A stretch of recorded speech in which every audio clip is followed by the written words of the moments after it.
তো welcome to the চ্যানেলে সকলকে স্বাগতম। তো এই ভিডিওতে আমরা দেখে নেব ডাব্লিউবিএসএসসি গ্রুপ সি এবং ডি জোন ভিত্তিক শূন্যপদ বিশ্লেষণ। সেফ জোন কোথায়? ঠিক আছে।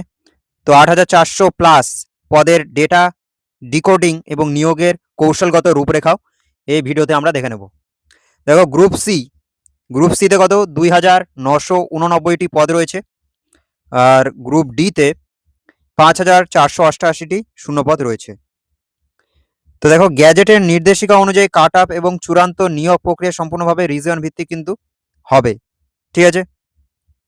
তো নিয়োগের নতুন নিয়ম, কাট আপ এখন সম্পূর্ণ রিজিয়ন ভিত্তিক হবে কিন্তু। তো রিজিয়নগুলো কি কি রয়েছে দেখো, 5টি রিজিয়ন বা জোন আমরা যদি দেখি, সেটা হচ্ছে eastern zone, western zone, Northern zone, south eastern. এই 5টি জোনে কিন্তু আলাদা আলাদা প্রতিযোগিতা হবে।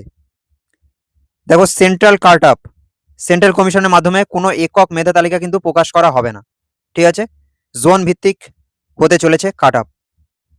দেখো, গ্রুপ সি যদি দেখি আমরা এখানে ড্যাশবোর্ড, সেটা হচ্ছে সর্বমোট শূন্য পদ রয়েছে কত ২,৯৮৯।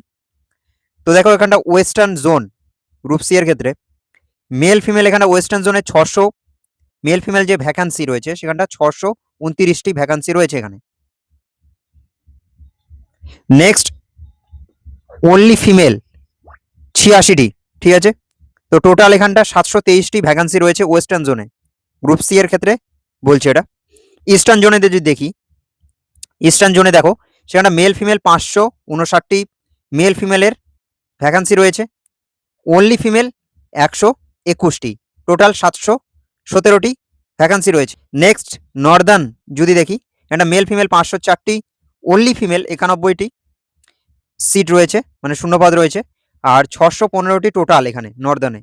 সাউদার্ন যদি দেখি, এখানটা মেল ফিমেল 359টি, অনলি ফিমেল 95টি, আর টোটাল এখানটা কত 491টি শূন্যপদ রয়েছে সাউদার্নে। এবার সাউথ ইস্টার্ন যদি দেখি, এখানটা মেল ফিমেল ভ্যাকান্সি রয়েছে 345, অনলি ফিমেল এখানটা 90টি ভ্যাকান্সি রয়েছে, টোটাল 443টি এখানটা ভ্যাকান্সি রয়েছে কিন্তু। ঠিক আছে। তো এখানটা দেখো বিশেষভাবে উল্লেখযোগ্য, সেটা হচ্ছে মেল ফিমেল বিভাজনের বাইরেও কিছু সংরক্ষিত পদ মূল শূন্য পদের অন্তর্ভুক্ত কিন্তু রয়েছে। ঠিক আছে, সংরক্ষিত পদও কিন্তু রয়েছে এর বাইরে। নেক্সট গ্রুপ সি নিয়োগের গোপন নিয়ম, পদের বিন্যাস কিভাবে হবে। দেখো, গ্রুপ সি শূন্যপদ যদি এখানটা দেখি, একটা হবে মেল ফিমেল। ঠিক আছে। মূলত এখানটা হিন্দি, উর্দু, উড়িয়া ভাষার মাধ্যমে বিদ্যালয়গুলির জন্য বরাদ্দ থাকবে। মেল ফিমেল মানে পুরুষ মহিলা একসঙ্গে একটা কাট আপ, অনলি ফিমেল আলাদা একটা কাট আপ শুধুমাত্র মহিলাদের জন্য, সেটা শুধুমাত্র গার্লস হাই স্কুলের জন্য কিন্তু সংরক্ষিত এটা। ঠিক আছে, অনলি ফিমেল ভ্যাকান্সি যে রয়েছে সেগুলো। তো অনলি ফিমেল এই ভ্যাকান্সিটি শুধুমাত্র গার্লস হাই স্কুলের জন্য কিন্তু সংরক্ষিত। তো মহিলাদের জন্য কিন্তু বিশেষ সুযোগ রয়েছে, তারা কিন্তু মেল ফিমেলেও ঢুকছে, আবার তাদের জন্য অনলি ফিমেলেও চান্স রয়েছে। ঠিক আছে। তাহলে কি এই বিভাজনটি শুধুমাত্র একটা গড় হিসাব নয়, এটি বিদ্যালয়ের ধরন নির্ধারণ করে। আবেদনকারীদের এই বিষয়টি কিন্তু মাথায় রাখতে হবে কিন্তু। ঠিক আছে। এবার যদি আমরা দেখি গ্রুপ ডি এর ক্ষেত্রে, গ্রুপ ডি শূন্যপদের ড্যাশবোর্ড যদি আমরা দেখে নেই, সর্বমোট এখানটা শূন্যপদ কত 5,488টি। দেখো, এবার বন্টনটা আমরা দেখে নেব, সেটা হচ্ছে ওয়েস্টার্ন জোন মেল ফিমেল এখানটা 1,410টি ভ্যাকান্সি রয়েছে, অনলি ফিমেলের ক্ষেত্রে 252টি ভ্যাকান্সি রয়েছে, টোটাল এখানটা 1,673টি ভ্যাকান্সি রয়েছে, সবচেয়ে বেশি কিন্তু ওয়েস্টার্ন জোনে। নেক্সট নর্দার্ন যদি দেখি, এখানটা মেল ফিমেল দেখো 1,270টি ভ্যাকান্সি, অনলি ফিমেল 281টি, টোটাল 1,606টি ভ্যাকান্সি রয়েছে এই জোনে। ঠিক আছে। তাহলে উপরের দুইটি জোন ওয়েস্টার্ন আর নর্দার্নে কিন্তু সবচেয়ে বেশি ভ্যাকান্সি রয়েছে। নিচে যদি দেখি ইস্টার্ন জোন, একটা মেল ফিমেল দেখো 736টি ভ্যাকান্সি রয়েছে মেল ফিমেলের, অনলি ফিমেল 211টি ভ্যাকান্সি রয়েছে অনলি ফিমেলের ক্ষেত্রে, আর 995টি ভ্যাকান্সি রয়েছে টোটাল। নেক্সট দেখো সাউদার্ন, এখানে মেল ফিমেল 499টি মেল ফিমেলের ভ্যাকান্সি, অনলি ফিমেলের 145টি ভ্যাকান্সি রয়েছে, তাহলে টোটাল এখানে 680টি ভ্যাকান্সি রয়েছে। নেক্সট সাউথ ইস্টার্ন যদি দেখি এখানে, সাউথ ইস্টার্নে মেল ফিমেল 372টি ভ্যাকান্সি রয়েছে, মেল ফিমেল। অনলি ফিমেল 132টি ভ্যাকান্সি রয়েছে। তো টোটাল এখানটা 534টি ভ্যাকান্সি আমরা লক্ষ্য করছি, ঠিক আছে। তো আমরা কিন্তু উপরে দেখে নিলাম যে ওয়েস্টার্ন এবং নর্দার্ন জোনে কিন্তু গ্রুপ ডি পদের সর্বাধিক ঘনত্ব কিন্তু লক্ষ্য করা যাচ্ছে, মানে সবচেয়ে বেশি ভ্যাকান্সি রয়েছে ওয়েস্টার্ন ও নর্দার্ন জোনে কিন্তু, ঠিক আছে। নেক্সট দেখো ওয়েস্টার্ন ও নর্দার্ন রিজিয়ন সর্বাধিক সুযোগ ও অভিজ্ঞতার শর্ত কী কী। দেখো সবচেয়ে বেশি শূন্যপদ ওয়েস্টার্ন এবং নর্দার্ন রিজিয়নেই রয়েছে কিন্তু, ঠিক আছে। তবে মনে রাখতে হবে এই টোটাল শূন্যপদের মধ্যেই পূর্ব অভিজ্ঞতা সম্পূর্ণ প্রার্থীদের জন্য সংরক্ষিত পদগুলো কিন্তু এখানে রয়েছে, ঠিক আছে। এক্সপিরিয়েন্স ক্যান্ডিডেট তাদের পদগুলো কিন্তু এর মধ্যেই রয়েছে। তো পূর্ব অভিজ্ঞতা সম্পূর্ণ প্রার্থীদের জন্য বরাদ্দ পদ এখানে কিন্তু আলাদাভাবে থাকছে একটা অংশ। নেক্সট পয়েন্ট, মাস্টার ম্যাট্রিক্স, আপনার সেফ জোন কোথায়। দেখো রিজন ভিত্তিক যদি দেখি আমরা, ওয়েস্টার্ন গ্রুপ সি এখানে কত 723টি ভ্যাকান্সি রয়েছে, আর ওয়েস্টার্নে গ্রুপ ডি এর ক্ষেত্রে 1673টি ভ্যাকান্সি রয়েছে, ঠিক আছে। তো হাই অপরচুনিটি রয়েছে এখানটা, সেফ জোন, ঠিক আছে। আমরা ওয়েস্টার্ন রিজিয়নকে ধরে নিতে পারি। তো এই জোনে যারা রয়েছে তারা কিন্তু সেফ জোনে রয়েছে, কারণ ভ্যাকান্সি বেশি রয়েছে।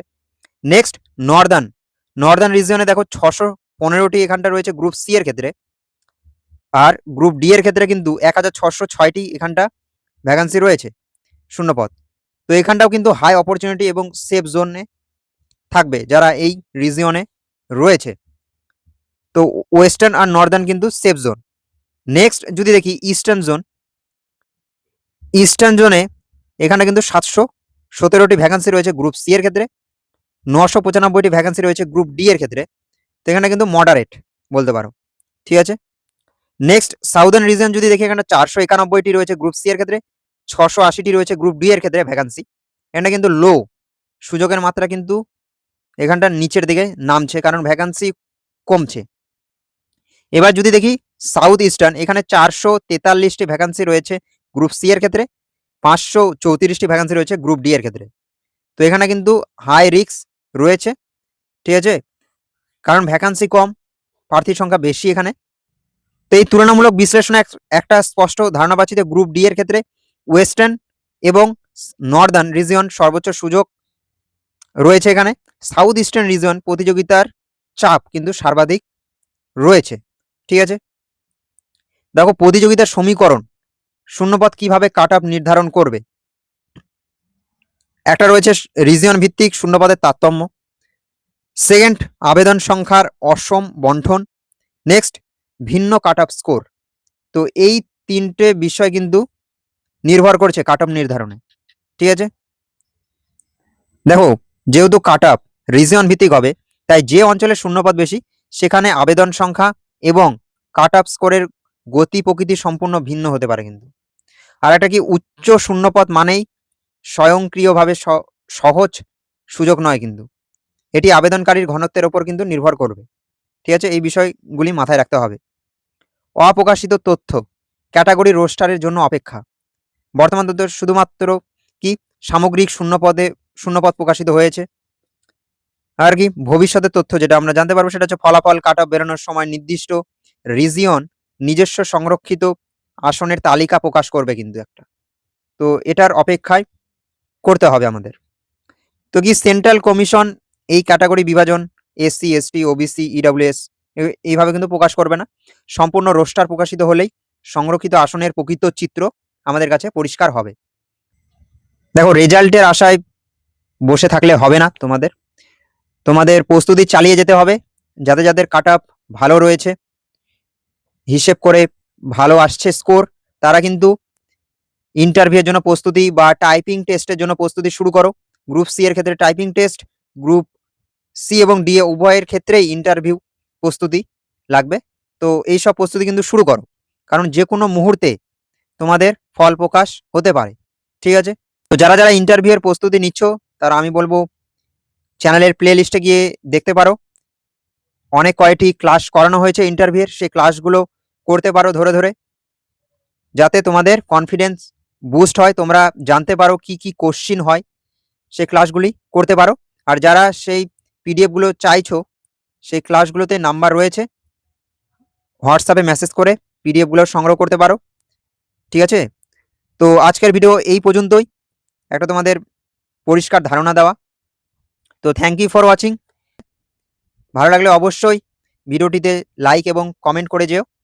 আর নতুন হলে অবশ্যই চ্যানেলটিকে সাবস্ক্রাইব করে থেকো, নতুন নতুন আপডেট ক্লাস আসতে থাকবে। ঠিক আছে, তো থ্যাংক ইউ ফর ওয়াচিং। দেখা হচ্ছে নেক্সট ভিডিওতে। সকলে ভালো থেকো। Thank you.